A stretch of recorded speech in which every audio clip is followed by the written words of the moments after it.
Can you all hear me in the back? Yeah. No, you can't? Ah, sugar pops. Well, okay, I'm good. All right. So, killing time. It's an interesting phrase because, like, the meaning kind of depends on the emphasis of the word, you know?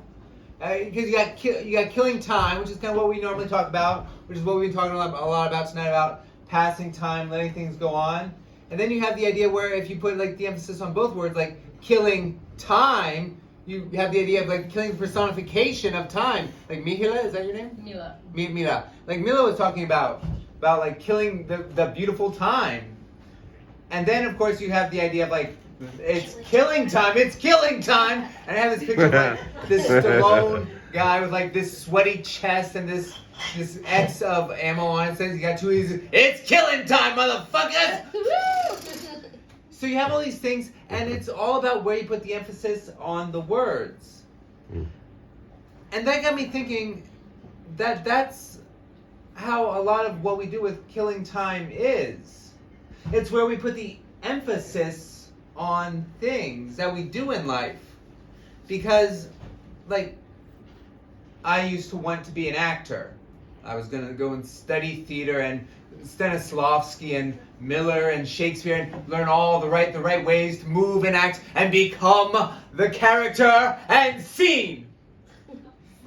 And you can see I'm here in China teaching English and everything else, and so you can see how well that went. Because turns out I was just killing time. You know, I thought it was important, I thought it was something meaningful, but it was something else. I was killing time. And you know, then I did things like I had a lot of things that happened that kind of took me out of theater, but I decided to go on and I went on to university because I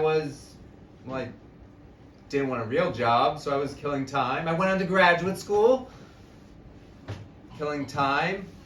And then I graduated from graduate school, and fuck, what am I going to do?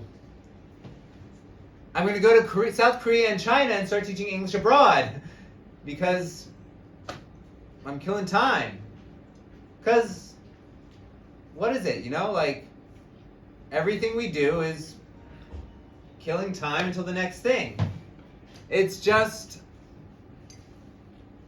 how we go about things. We think it's important, we give ourselves to it, we put all our energy into something, we commit to something, but in truth, we're just killing time until time kills us. It's like I love coffee. I absolutely love coffee. I don't worship it, but damn close. It's one of those things. I absolutely love coffee, but really, when I'm making coffee and when I'm studying coffee and when I'm brewing coffee and trying to find the right amount and the right amount of water and coffee mix and sometimes just a little bit of cream, I'm just killing time, but just coffee makes time go a little bit faster while I'm killing it. And it's, well, what is the point of anything really when we're just we're just killing time? And that's where my thoughts were in the summer of 2002. It wasn't a good place in my life, you know. When I picked up, I was kind of in a dark place in my life. It was you using some sort of storytelling thing. It was darker than the core of a raven's asshole. I was trying to figure out a lot of different things in my life, and I was really lost. And there's a lot of reasons for that, and maybe I'll tell those stories another time. I've told bits and pieces here and there, but that's not what this story is about. Because this story is about two things that happened in that summer that shifted that in some weird ways. Because I was working as a storyteller, actually making a living as a storyteller at an amusement park. Not storytelling in this sort of setting, but it was working where I was working as a children's storyteller, and we did what we call costume storytelling, where we tell these fun fairy tale, crash course in fairy tales, and we put the kids in costumes, and they come out and act the stories on stage. And the magical unicorn comes out at the end and gives the power of truth to everyone, and then sells her magical unicorn horns for $3 to all the kids who didn't have the money. And honestly, it was a good job. It was a good job. But I remember one day, the boss, Carl, wonderful man, absolutely wonderful man, but he's a children's performer who's been doing this for many, many years, so he's a bit eccentric, but a wonderful eccentric man. And he's a bigger man. He's kind of like an oversized hobbit. And he was sitting on the back porch in our theater, and he's smoking a cigarette, kind of rocking back and forth. I walk outside. Hi, Carl. I was on my way to get some food from the nearby food stand where we would get our lunches. He goes, you know, Lethan, because he spoke with that kind of that children's performer lilt, that kind of musical woo woo woo that children's performers are kind of blessed and cursed with. It's just kind of what they learned. That's how they learn how to speak. He goes, you know, Lethan, storytelling.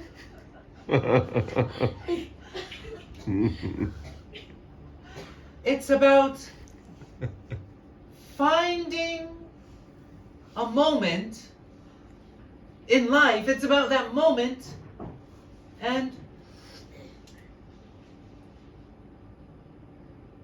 making it magical.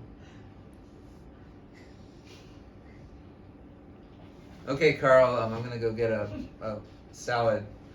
Okay, bye-bye. And I moved on. And it was just a moment. It was just a moment, but it kind of stuck with me.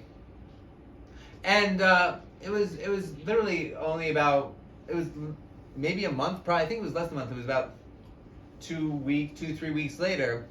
There was actually another storyteller, a professional, international storyteller, coming to the local theater where in my hometown, named J. O'Callahan, absolute master of storytelling. If you ever get a chance, check him out, J. O'Callahan. Marvelous storyteller. And he was coming to my town. I had never heard of him before, and you probably never heard of him before this. But he came in, he told this story. And he told this story about this immigrant woman moving from Russia to the United States when she was just a teenager. And he tells the story of her life as this woman on her, I think it's on her 80th birthday. And he's telling the story of her life as this woman and going through and talking about all these different events. And at the very beginning of the story, he explains how this woman was very good at calming horses. And if a horse got out of control when she was just a little girl, she was very good at just calming the horse. And he goes on and he's telling this story. He's telling about the birth of her children. He's telling about one son who died in a steel accident. Talking about going to these strikes that are happening at the steel mill, the same steel mill where her son died. And talking about going to these strikes and being in line, bringing a bag lunch to her husband who was on the picket lines. And while she was there, she saw this girl. And this girl was bringing lunch to her father or her brother or something like that. And like this was back in I believe the 1970s or 80s, where this was taking place at Bethlehem Steel in Bethlehem, Pennsylvania. And there were mounted police officers there. And this little girl, she was just 7, 8, maybe 9 years old. She was walking around holding this little bag lunch, and she stepped in front of one of these mounted police officers. And the horses, their eyes were huge. Their eyes were bloodshot. Their eyes were darting around. There's hundreds of people that are angry. They're shouting. And this little girl steps in front of the horse. And the horse rears up. And O'Callahan just goes, coo. Coo.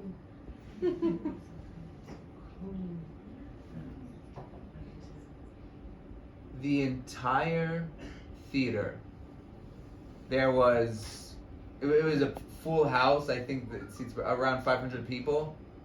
As one, everyone